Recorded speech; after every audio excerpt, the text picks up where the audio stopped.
ಕಾಂಗ್ರೆಸ್ ಸರ್ಕಾರದ ಗ್ಯಾರಂಟಿ ಯೋಜನೆಗಳ ಸಮೀಕ್ಷೆ ವಿಚಾರದಲ್ಲಿ ಅಂಗನವಾಡಿ ಕಾರ್ಯಕರ್ತೆಯರ ಸಂಘಟನೆಗಳಲ್ಲಿ ಬಿರುಕು ಉಂಟಾಗಿದೆ.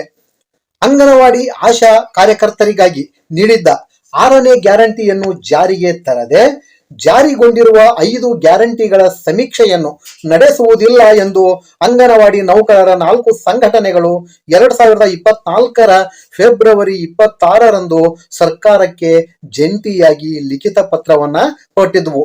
ಆದರೆ ಸದರಿ ಪತ್ರಕ್ಕೆ ಸಹಿ ಹಾಕಿದ ಸಂಘಟನೆ ಒಂದು ತನ್ನ ಸದಸ್ಯ ಕಾರ್ಯಕರ್ತೆಯರಿಗೆ ಪ್ರತ್ಯೇಕವಾಗಿ ಮೊಬೈಲ್ ಕರೆ ಮಾಡಿ 5 ಗ್ಯಾರಂಟಿ ಯೋಜನೆಗಳ ಸಮೀಕ್ಷೆ ಕಾರ್ಯವನ್ನು ಮಾಡುವಂತೆ ತಿಳಿಸಿದೆ ಎಂಬ ಸಂಗತಿಯನ್ನು ಇತರೆ ಸಂಘಟನೆಗಳ ಪ್ರಮುಖರು ಬಹಿರಂಗಪಡಿಸಿದ್ದು ಅಂಗನವಾಡಿ ನೌಕರರ ಸಮೂಹದಲ್ಲಿ ತೀವ್ರ ಚರ್ಚೆಗೆ ಗ್ರಾಸವಾಗಿದೆ.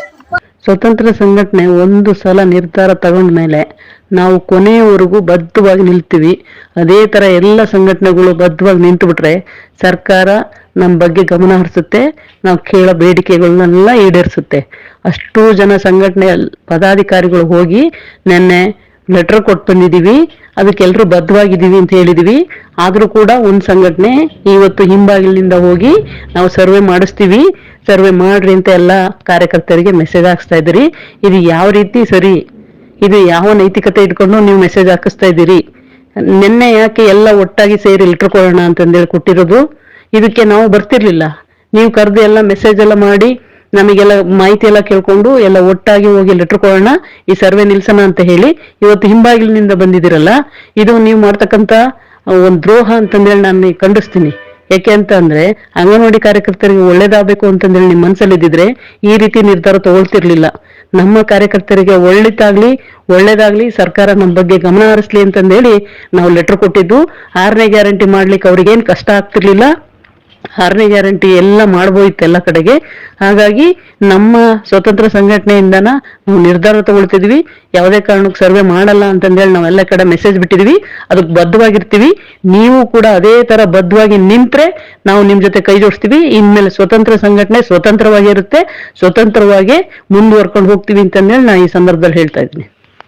ಎಲ್ಲಾ ಕೆಲಸಗಳನ್ನು ಅಂಗನವಾಡಿ ಕಾರ್ಯಕರ್ತೆಯರಿಗೆ ಅಧಿಕಾರಿಗಳಿಗೆ ಹೇಳಿ ಅಧಿಕಾರಿಗಳಿಂದ ಒತ್ತಡ ತಗೊಂಡು ಬಂದು ಇಡೀ ರಾಜ್ಯದಲ್ಲಿ ಕಾರ್ಯಕರ್ತರು ಒತ್ತಡದಲ್ಲಿ ನರಗ್ತಾ ಇದ್ದಾರೆ. ಆ ಒಂದು ಭಾಗವಾಗಿ ನಾವು 4 ಸಂಘಟನೆಗಳು ನಿನ್ನೆ ಒಂದು ಪತ್ರವನ್ನ ಸರ್ಕಾರ ಕಳಿಸಿದ್ದೇವೆ.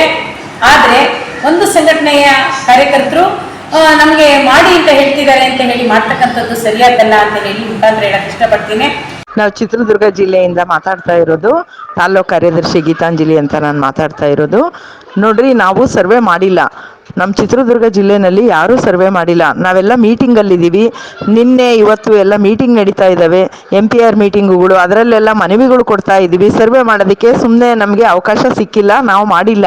ಆದರೆ ಇಂಥ ಜಿಲ್ಲೆದು ಇಷ್ಟು ಬಂದಿದೆ ಅಂತೇಳಿ ಸುಮ್ಮನೆ ಪರ್ಸೆಂಟೇಜ್ಗಳನ್ನ ಗೊಂದಲ ಸೃಷ್ಟಿ ಮಾಡೋದಕ್ಕೆ ಆ ಥರ ಮೆಸೇಜ್ಗಳನ್ನ ಹಾಕಿದ್ದಾರೆ. ಆದರೆ ನಾವು ಮಾಡಲ್ಲ ಅಂತೇಳಿ ನಿರ್ಧಾರ ತಗೊಂಡ್ಮೇಲೆ ನಾವೆಲ್ಲರೂ ಒಂದೇ ಮಾತಿನ ಮೇಲೆ ಇರಬೇಕು. ಎಲ್ಲರೂ ಸೈನ್ ಹಾಕಿ ಅಲ್ಲಿ ಲೆಟ್ರ್ ಕೊಟ್ಟು ಇಲ್ಲಿ ಬಂದು ಒಳಗಿಂದೊಳಗೆ ಸರ್ವೆ ಮಾಡ್ರಿ ಅಂತ ಹೇಳ್ತಿದ್ದಾರೆ ಅಂದರೆ ಅವರಂತ ಮುಟ್ಟಾಳ್ರು ಬೇರೆ ಯಾರು ಇಲ್ಲ ಅಂತ ತಿಳ್ಕೋಬೇಕು.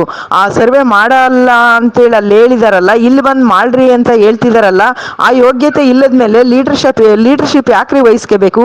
ಒಬ್ರು ಕೇಳಿದ್ದಕ್ಕೆ ಉತ್ತರ ಹೇಳೋ ಯೋಗ್ಯತೆ ಇಲ್ಲ. ಒಂದು ಅಧಿಕಾರಿಗಳಿಗೆ ನಾವು ಇಂಥ ಕೆಲಸ ಮಾಡ್ತಿದ್ದೀವಿ ಅದಕ್ಕೆ ನಿಲ್ಲಿಸ್ರಿ ಅಂತ ಹೇಳೋ ಯೋಗ್ಯತೆ ಇಲ್ದಲೆ ಒಳಗಿಂದೊಳಗೆ ಸರ್ವೆ ಮಾಡ್ರಿ ಅಂತ ಹೇಳ್ತಿದ್ದಾರೆ ಅಂದರೆ ಅಂತರ ಲೀಡರ್ ಆಗಿ ಯಾಕ್ರಿ ಇರಬೇಕು?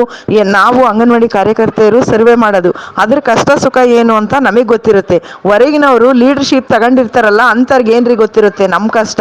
ದೊಡ್ಡಸ್ಗೆ ತಗೊಳ್ಳೋದಕ್ಕೆ, ಅಧಿಕಾರಿಗಳ ಹತ್ರ ಗೌರವ ತಗೊಳ್ಳೋದಕ್ಕೆ, ರಾಜಕೀಯದ ಹತ್ರ ಗೌರವ ತಗೊಳ್ಳೋದಕ್ಕೆ ನಮ್ಮನ್ನ ಬಲಿಪಶುಗಳು ಮಾಡ್ತಾರೆ. ನಾವು ಯಾಕ್ರಿ ಅವ್ರ ಮಾತು ಕೇಳಬೇಕು? ನಾವೊಂದು ಗಟ್ಟಿ ನಿರ್ಧಾರವಾಗಿ ನಿಲ್ಲಬೇಕು. ಗ್ರಂಥಾಲಯದವರು ಇದು ಸ್ಟ್ರೈಕ್ ಮಾಡ್ದಲೇ ಮಿನಿಸ್ಟ್ರುಗಳ್ನ ಅಧಿಕಾರಿಗಳ್ನ ಎಲ್ಲ ಕೇಳ್ಕೊಂಡು ಮಿನಿಸ್ಟ್ರುಗಳ ಮುಖಾಂತರನೇ ಸಂಬಳ ಜಾಸ್ತಿ ಮಾಡಿಸ್ಕೊಂಡ್ರು ಅವರು. ಆದರೆ ನಮ್ಮಲ್ಲಿ ಒಗ್ಗಟ್ಟಿಲ್ದಿರೋದ್ರಿಂದ ಈ ಥರ ಆಗ್ತಾ ಇದೆ. ನಾವೊಂದು ಗಟ್ಟಿ ನಿರ್ಧಾರವಾಗಿ ನಿಲ್ಬೇಕ್ರಿ. ಸಂಘಟನೆ ದೂಷಣೆ ಮಾಡೋದೇನೈತೆ, ಇನ್ನೊಬ್ರು ಹೇಳೋದು ಕೇಳೋದು ಏನೈತೆ? ನಾವು ತಾನೇ ಕಷ್ಟಪಟ್ಟು ಕೆಲಸ ಮಾಡೋದು. ಈಗ 1000 ರೂಪಾಯಿ ಕೊಡ್ತೀವಿ ಸರ್ವೆ ಮಾಡಿದ್ರೆ ಅಂತ ಹಾಕಿದಾರಲ್ಲ, HNA ಸರ್ವೆ ಮಾಡಿದಾಗ 500 ರೂಪಾಯಿ ಕೊಡ್ತೀವಿ ಅಂತ ಹೇಳಿದ್ರು. ಇವತ್ತಿನವರೆಗೂ ಕೊಟ್ರೇನ್ರಿ? ಏನು ಹೇಳ್ತಾರೆ? ಕೇಳಿದರೆ ಯೂನಿಯನ್ ಕಡೆಯಿಂದನ ನೀವು ಸರ್ವೆ ಮಾಡಲ್ಲ ಅಂತ ಲೆಟ್ರ್ ಕೊಟ್ಟಿದ್ರಿ, ನಾವು ಅದು ಕೊಡಕ್ಕೆ ಬರಲ್ಲ ಅಂತ ಹೇಳಿದರು. ಆಶಾ ವರ್ಕರ್ಗೆ ಕೊಟ್ಟರು. ನಾವು ಸರ್ವೆ ಮಾಡಿದರೂ ಒಂದೇ ಆದ್ವಿ, ಮಾಡ್ದಿಲ್ದರೂ ಒಂದೇ ಆದ್ವಿ. ಈಗ 1000 ರೂಪಾಯಿ ಕೊಡ್ತೀವಿ ಅಂತಿದಾರಲ್ಲ, ಈಗಲೂ ನಾವು ಸರ್ವೆ ಮಾಡಿದ್ರು ಕೊಡಲ್ಲ. 1000 ರೂಪಾಯಿ ಆಸೆಗೋಸ್ಕರ ಯಾರಾದರೂ ಮಾಡ್ತೀವಿ ಮಾಡೋಣ ಅಂತ ಇಟ್ಕೊಂಡಿದ್ರೆ ಅದನ್ನು ಕೊಡಲ್ಲ. ಸಂಘಟನೆಯಿಂದ ಲೆಟ್ರ್ ಕೊಟ್ಟಿದ್ದೀರಾ, ಅದು ದುಡ್ಡು ಬಿಡುಗಡೆ ಆಗಿಲ್ಲ ನಿಮಗೆ ಅಂತ ಹೇಳ್ತಾರೆ. ಕೆಲಸ ಮಾಡಿಸ್ಕೊಡ್ಬೇಕಾದ್ರೆ ನಮಗೆ ಗೌರವ ತೋರಿಸ್ತಾರೆ, ಪ್ರೀತಿ ತೋರಿಸ್ತಾರೆ ಅಧಿಕಾರಿಗಳು. ಆ ಕೆಲಸ ಮುಗೀತು ಅಂದ ತಕ್ಷಣ ಆಲೆ ಇನ್ನೊಂದು ಕೆಲಸ ಹೇಳ್ತಿದ್ದಾರೆ, ಅದು ನಾವು ಮಾಡಿದ್ದು ಅದು ಲೆಕ್ಕಕ್ಕೆ ಅವ್ರಿಗಿರಲ್ಲ. ಯಾವ ಸರ್ವೆ ಮಾಡಿದ್ರು ನಮಗೆ ದುಡ್ಡು ಕೊಡಲ್ಲ. ನಾವು ಭದ್ರವಾಗಿ ಹೋರಾಟ ಮಾಡ್ಕೋಬೇಕು. ನಮಗೆ ಬೇಕಾದ ಹಕ್ಕುಗಳನ್ನು ಸಂಘಟನೆಯಿಂದ ಪಡ್ಕೋಬೇಕು. ಅಲ್ಲಿ ಕುತ್ಕೊಂಡು ರಾಜ್ಯ ನಾಯಕರು ಮಾಡ್ತಾರೆ. ಅವ್ರಿಗೆ ನಾವು ಅವ್ರು ಹೇಳಿದ ಮಾತು ಕೇಳಿ ಇಲ್ಲಿ ಭದ್ರವಾಗಿ ನಿಲ್ಬೇಕು ತಾನೆ.